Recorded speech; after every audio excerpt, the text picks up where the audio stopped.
పూరా లోకల్. గుడుల మీద దాడులు ఎందుకు జరుగుతున్నాయని అనుకుంటున్నారు మీరు? సమస్త సనాతన సారథులందరికీ, సనాతనులుగా పిలువబడేటువంటి హైందవులందరికీ కూడా ఈరోజు మనం పూరా లోకల్ టీవీ ఛానల్ ద్వారా ఒక ధర్మయుద్ధంలో ఉన్నాం. ఎందుకంటే ధర్మయుద్ధం అని ఎందుకు అంటున్నామంటే, ధర్మయుద్ధము కర్మయుద్ధము ఈ రెండు యుద్ధాల వల్లనే మోక్షము ప్రాప్తిస్తుంది. కర్మ చేయకపోయినా ఫలితం కోసం నువ్వు ఆలోచించవద్దని శ్రీకృష్ణ వారు చెప్పినట్టే, ఆనాడు వీరబ్రహ్మేంద్ర స్వామి 1600 శతాబ్దం నుంచి 1700 శతాబ్దం వరకు వారు నవాబుల టైంలో చాలామంది హిందువులను ఏకం చేయడంలో భాగంగా, ధర్మాన్ని స్థాపించడంలో భాగంగా, సర్వాంతర్యామి అంటే భగవంతుడు ఒక్కడే, ఇది ఏ మతానికైనా, ఏ ప్రాంతానికైనా, ఏ వ్యక్తికైనా, ఏ శక్తికైనా, ఏ ప్రాణికైనా అని వారు నిరూపణ చేసినటువంటి ఒక త్రికాల జ్ఞాని వీరబ్రహ్మేంద్ర స్వామి. భూత భవిష్యత్ వర్ధమానని తెలిపారు. అటువంటి వాటిల్లో ఈ యొక్క దేవాలయాల ధ్వంసాలు అయితేనేమి, మన యొక్క హింస, అది జీవహింస అయితేనేమి, మోక్ష మార్గము మనకు ఎలా ఉంటుంది అనేదానిపై పూర్తిగా అవగాహన కల్పించినటువంటి ఒక రాజయోగి వారు సన్యాసి కాదు. సన్యాసి ఎందుకు కాదు అంటే, సన్యసించడము అంటే అన్నీ వదిలేయడం కాదు. దేశాన్ని వదిలేస్తే సన్యాసం వెళ్ళిపోతుంది, దేహాన్ని వదిలేసినా కూడా సన్యాసం పనికిరాదు. మోక్ష మార్గాన్ని కాంక్షించేటువంటి పనిలో భాగంగా విరక్తి చెందడం కొన్నింటిపైన. అట్టని దేశం మీద విరక్తి చెందేటువంటి సన్యాసులకు మరి దేశమే పోతే ఈ ఆశ్రమాలు, వీళ్ళు కట్టిన గుళ్ళు గోపురాలు, వీళ్ళ భక్తులు ఏమైపోవాలి అనే ఆలోచనతో ఆనాడు వీరబ్రహ్మేంద్ర స్వామి వారు ఒక మాట చెప్పారు. ఎట్టి పరిస్థితిలో మతము మత్తు గూర్చు మార్గము కారాదు, మతము మత్తు గూర్చు మార్గము కారాదు, తోడేలగుట మంచి త్రోవగాదు, నరుడే బ్రహ్మ మెరుగ నారాయణుండవును, కాళికాంబహం స కాళికాంబ. మతము అనేటువంటిది మత్తు పదార్థం లాంటిదిరా నాయన, దీని తెరువు ఎవడు పోయినా, అది ఏ మానవుడు పోయినా ఆ మత్తము నిన్ను మత్తులోకి దింపి అనవసరమైనటువంటి ధ్వంసాన్ని చేయించే పరిస్థితి తీసుకొచ్చి చివరికి శిక్షార్హులుగా మారిపోతారు. కాబట్టి ఏ మతాన్ని సనాతనులైనటువంటి వాడు ఎవడు కూడా, ఈ ప్రపంచం అంతా సనాతనమే. ఎందుకంటే 2025 సంవత్సరం క్రితము ఒక మతం వచ్చింది, దాన్ని మనం ఇప్పుడు క్రిస్టియానిటీ అంటున్నాం. దానికి 127 దేశాలు ఉన్నాయి. వాడు కేవలం హల్లెలూయా ఆమీన్ అనే పేరు మీద 127 దేశాలు సాధించారు. వాళ్ళు ఎటువంటి విగ్రహారాధన చేయరు, ఎటువంటి పూజలు పునస్కారాలు, ఎటువంటి దీపాలు ముట్టియరు.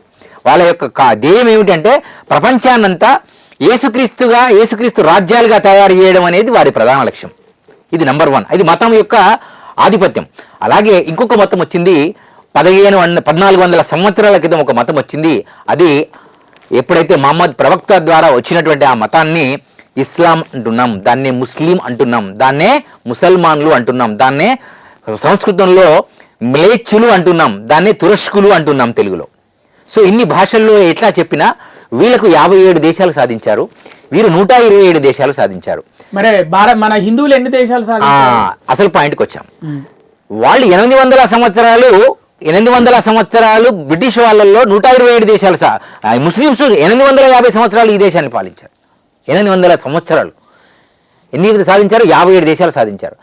బ్రిటిష్ వాళ్ళు మన దేశాన్ని 200 చిలుకు పై సంవత్సరాలు పాలించి వస్త్ర వ్యాపారం పేరుతో హిందువుల దగ్గర ఉన్నటువంటి ధనాన్ని, మానాన్ని, ప్రాణాన్ని, ఇక్కడ ఉన్నటువంటి ఆస్తులను, ఇక్కడ సంస్కృతిని ధ్వంసం చేసే కార్యక్రమాలు పెట్టి 200 సంవత్సరాలు వెళ్ళి వాళ్ళు 127 దేశాలు సాధించారు. ఎందుకంటే వాళ్ళ వయసు వచ్చేసి 225 సంవత్సరాల టైం. ఆ టైంలో 127 దేశాలు సాధించాడు. వీడు 800 సంవత్సరాలలో ఎన్ని సాధించారంటే ఖచ్చితంగా వీళ్ళు 57 దేశాలు సాధించారు. అలానే 7వ శతాబ్దంలో జైనులు, బౌద్ధులు అనేటువంటిది ఒకరి తర్వాత ఒకటి వచ్చి వాళ్ళు 5-6 దేశాలు సాధించుకొని వాళ్ళు బౌద్ధ మతాన్ని, జైన మతాన్ని సాధించారు. మరి సర్వే జన సుఖినో భవంతు. ప్రపంచంలో మా అంత గొప్ప సాధువులు లేరు, మా అంత గొప్ప ధర్మం లేదు, మా అంత గొప్ప సంస్కృతి లేదు. మేమే ఈ జీవనానికి, ఈ ప్రకృతి ఆరాధనకు, ఈ యొక్క ప్రపంచంలో విశ్వంలో ఉన్నటువంటి సనాతనానికి మేమే మూలం అని చెప్పేటువంటి మన వాదులు, మనువాదులు, మన శృతివాదులు, మన పురాణవాదులు, మన వేదవాదులందరూ కూడా సర్వే జన సుఖినో భవంతు ఏకైక సిద్ధాంతాన్ని పట్టుకోవడం వల్ల ఈరోజు మనము అణగారిపోయే పరిస్థితి వచ్చింది. ఎందుకంటే అమ్మవారి ముందు కానీ, కందూరులో కానీ, ఎక్కడ కానీ మన ఇంట్లో ఏదైనా పండుగ జరిగితే మనం దేనికి బలిస్తాము? గడ్డి తినేటువంటి మేకనో, గొర్రెనో, ఈ మధ్య ఆవులను కూడా బలిస్తున్నారు బక్రీద్ పేరు మీద, మీరు చూస్తున్నారు.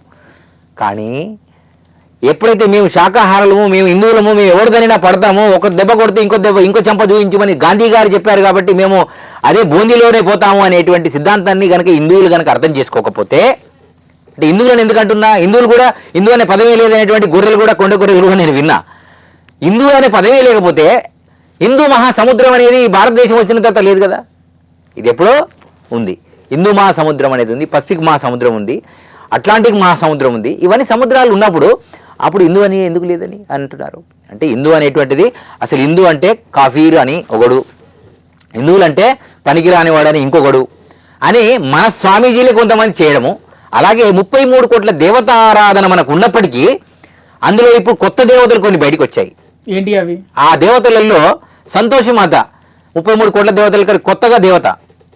అలాగే మధ్యలో ఈ మధ్య సాయిబాబా వచ్చాడు, ఈయన కొత్త దేవుడు మనకు తయారయ్యాడు. అంటే 33 కోట్ల దేవతలు హిందువులకు సరిపోలే.